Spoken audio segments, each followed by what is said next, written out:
आऊंगी। शुभ्रांश राय जी, इनविटेशन जिनको दिया उन्होंने कौन सी इज्जत रख ली इनविटेशन की? और प्रियंका गांधी वाड्रा जी तो कहती हैं इनका G20। और ये बता दीजिए, अगर बहिष्कार किया गहलोत जी ने और बघेल जी ने, डिनर पर नहीं आए, तो इंडिया अलायंस की दरारें तो दिख रही हैं। ममता जी आ गई, MK स्टालिन आ गए, नीतीश कुमार आ गए, यहां तक के सुखविंदर सुक्खू जी हिमाचल के मुख्यमंत्री भी आ गए। अब उन तक फोन कॉल नहीं गया था, क्या भूल गए थे फोन करना कि मत जाइए? शुभ्रांश राय जी, इसका जवाब दे दीजिए। रुक, तेरे को बताते। बाद आपने अपने पैकेज में एक शब्द शुरू किया था, विपक्ष जो है वो कुएं का मेंढक।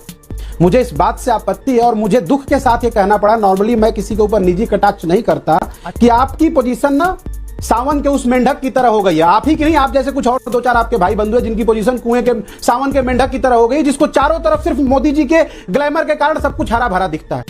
गजब बेइज्जती है। दोस्तों, इंडिया अलायंस ने फैसला लिया था कि वो चुने हुए 14 गोदी एंकरों की डिबेट या उनके द्वारा संचालित किसी भी कार्यक्रम में शामिल नहीं होंगे और इनके कार्यक्रम का बहिष्कार करेंगे। आगे डिबेट में आप साफ साफ देखेंगे कि इन गोदी एंकरों का बहिष्कार क्यों जरूरी था। इन 14 गोदी एंकरों की लिस्ट में नाविका कुमार का भी नाम है। इनकी गोदीगिरी ने पत्रकारिता को कलंकित किया है। आगे डिबेट में आप कांग्रेस प्रवक्ता द्वारा गोदी एंकर की सुपर धुलाई देखने वाले हैं। तो चलिए आपको आगे की डिबेट दिखाते हैं। उससे पहले वीडियो को एक लाइक कर दीजिए और इंडिया अलायंस के इस फैसले पर आपकी क्या राय है, नीचे हमें कमेंट कर बताएं। के साथ साथ एक लंबी लकीर भी है जिसका जवाब नरेंद्र मोदी जी को, देश को देना पड़ेगा। पहला, क्या नरेंद्र मोदी सच में दलित समाज से नफरत करते हैं? क्या कारण है? आखिर दलित समाज से उनकी नफरत का क्या मापदंड है कि विपक्ष के नेता होने के बावजूद भी मल्लिकार्जुन खड़गे साहब को इस कार्यक्रम में आमंत्रित नहीं किया गया? एक, या फिर हम ऐसा कहें कि मोदी जी को लगता है कि किसी भी शुभ कार्य में दलित या आदिवासी नहीं होने चाहिए। चलिए, इसका छोटा जागता 1.5 मिनट का समय हो गया, आधा समय आपने मुझ पर कटाक्ष करने में लगा दिया, ये आपकी गलती है। लेकिन शहजाद पूनावाला जी जवाब दीजिए। नहीं शुभ्रांश राय जी, मैंने आपको 90 सेकंड दिए। अगर आप 90 सेकंड पर मुझ पे कटाक्ष करने में 30-40 सेकंड लगा देते हैं तो खामियाजा आपका है। सॉरी टू से, खामियाजा आपका है, आपका फेडर डाउन। शहजाद जवाब दीजिए। दलित विरोध तो मान्यवर फिर आज कहा जा सकता है कि आदिवासी समाज की राष्ट्रपति ने इनविटेशन दिया और उनके राष्ट्रपति के इनविटेशन को अशोक गहलोत ने ठुकराया, मतलब वो आदिवासी विरोधी हुए।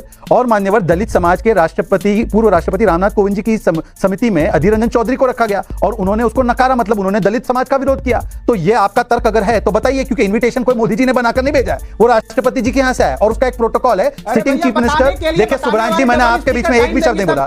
शुभ्रांश जी, मैंने आपके बीच में एक भी शब्द नहीं बोला। मैं आपसे रिक्वेस्ट करता हूँ अपनी अपनी बारी में अपनी अपनी बातों को रखेंगे। 10 सेकंड और शुभ्रांश जी, मैंने किसी के बीच में नहीं बोला। 30 सेकंड और दूंगी। आपने 30 सेकंड में क्या कहना है सोच के रखिएगा। नहीं, ज्यादा समय नहीं दूंगी किसी को। यहाँ पर लोकतंत्र पूरी तरीके से चलेगा और आप मुझे जितनी भी गालियां देंगे कोई बात नहीं, लोकतंत्र चलाने में मैं बिल्कुल पीछे नहीं करूंगी। Fader down. शहजाद 10 सेकंड जवाब दीजिए। शुभ्रांश राय जी, आपके 30 सेकंड शुरू होते हैं। आप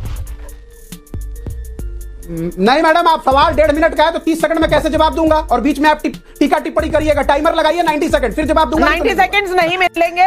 45 सेकंड्स स्टार्ट नाउ। नहीं सॉरी मैडम, 240 सेकंड मैंने शहजाद आपका टाइम शुरू हो गया है। 90 सेकंड टाइमर, फिर तो जवाब होगा नहीं। तो थैंक यू सो मच। जवाब जब नहीं होता है तब एंकर पर हमला करना, एंकर को गालियां देना और एक महिला एंकर, एक महिला एंकर के साथ ऐसी बदतमीजी झेल लेगी सबको। महिला एंकर झेल लेगी सबको। तो अब ये देश को मानना पड़ेगा कि नरेंद्र मोदी जी दलित विरोधी हैं, क्योंकि मैं ये बात कर रहा था कि जब भी कोई धार्मिक अनुष्ठान की बात आती है या किसी उद्घाटन की बात आती है, नरेंद्र मोदी जी को लोग भूल जाते हैं। इसके दो बड़े प्रत्यक्ष उदाहरण। पहला ये कि विपक्ष के नेता श्री मल्लिकार्जुन खड़गे को वो भूल गए क्योंकि वो दलित थे। और उससे भी बड़ी बात कि जब नए संसद भवन का उद्घाटन हो रहा था, एक अनुष्ठान हो रहा था, वहां वो मातृप्रूफ होती है राष्ट्रपति, एक आदिवासी होने के नाते भारतीय जनता पार्टी और नरेंद्र मोदी उनको भी भूल गए। तीसरी इंपॉर्टेंट बात, अक्सर आप बात करते हो दलित उत्थान की, अक्सर आप बात करते हो आदिवासी उत्थान की। इसी दिल्ली में, इसी वसंत विहार में, इसी कुली कॉलोनी को आपने दलितों की बस्ती को फ्रेम से ढक दिया कि दलित दिखे ना G20 में आए हुए मेहमानों को। इससे तो साफ साफ पता चलता है कि नरेंद्र मोदी दलित विरोधी और आदिवासी आपका समय समाप्त हुआ।